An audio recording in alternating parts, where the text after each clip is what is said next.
Hi friends, welcome to the movie updates and reviews. మీకోసం రేవు movie review తీసుకొచ్చాను guys. ఇది మనకు ఆహాలో స్ట్రీమింగ్ అవుతుంది. స్టోరీలోకి వెళ్తే హీరోయిన్ తన బొమ్మది రేవుకి వెళ్ళి సరుకునైతే తీసుకొస్తూ ఉంటారు గైస్ సముద్రం నుంచి. అయితే విలన్ వాళ్ళకి అడ్డువేత వేస్తాడు. అంటే తను ఎదుగుతూ ఉంటాడు, ఒక పెద్ద బోట్ కొని వాళ్ళ వ్యాపారానికి అడ్డొస్తాడు గైస్. అయితే హీరోయిన్గా తన బొమ్మది ఎలాగైనా అతన్ని తొక్కివేయాలని ఒక అబ్బాయిని పట్టుకొని ఒక మోటార్ అనేది కొంటారు. అబ్బాయి ఆ మోటార్ని తయారు చేసి బోట్ని అయితే తయారు చేస్తాడు గైస్. అయితే అబ్బాయిని విలన్ చంపేస్తాడు హీరో వాళ్ళకి హెల్ప్ చేశాడని. అయితే హీరో ఆ కోపంతో విలన్ని చంపేస్తాడు గైస్.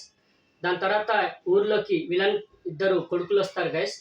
ఊర్లోకి వాళ్ళ తండ్రిని చంపిన వాళ్ళు ఎలా చంపాలని. మళ్ళీ వాళ్ళ విలన్ వాళ్ళ కొడుకులు హీరోని పట్టుకున్నారా లేదా తెలిసింది ఆ హీరోనే చంపాడని. మళ్ళీ ఎక్కడి దాకా వెళ్ళింది. మళ్ళీ వాళ్ళ వ్యాపారంలో ఎదిగారా, వాళ్ళ కుటుంబాన్ని ఏమైనా పోగొట్టుకున్నారా, మన లాస్ట్లో ఇది ఎక్కడి దాకా వెళ్ళింది అనేది మీరు మూవీ చూసి తెలుసుకోవాలి గైస్. మూవీ మాత్రం చూడొచ్చు గైస్. బాగా తీస్తారు మూవీని. డైరెక్టర్ కూడా చాలా బాగా తీస్తారు. కొత్త వాళ్ళు అయినా చాలా బాగా చేస్తారు అందరూ. మూవీ మాత్రం నాకు నచ్చింది గైస్, బాగుంది. చూడండి ఈ మూవీని. ఆహాలో స్ట్రీమింగ్ అవుతుంది. ఈ మూవీ నేచర్ రేటింగ్ 5కి 2.75. వాచ్ చేయండి గైస్ ఈ మూవీ. అడల్ట్ కంటెంట్ ఏం లేదు, ఫ్యామిలీతో వాచ్ చేయొచ్చు. మరిన్ని మూవీ అప్డేట్స్ కోసం please like, share and subscribe movie updates and reviews. Thank you guys.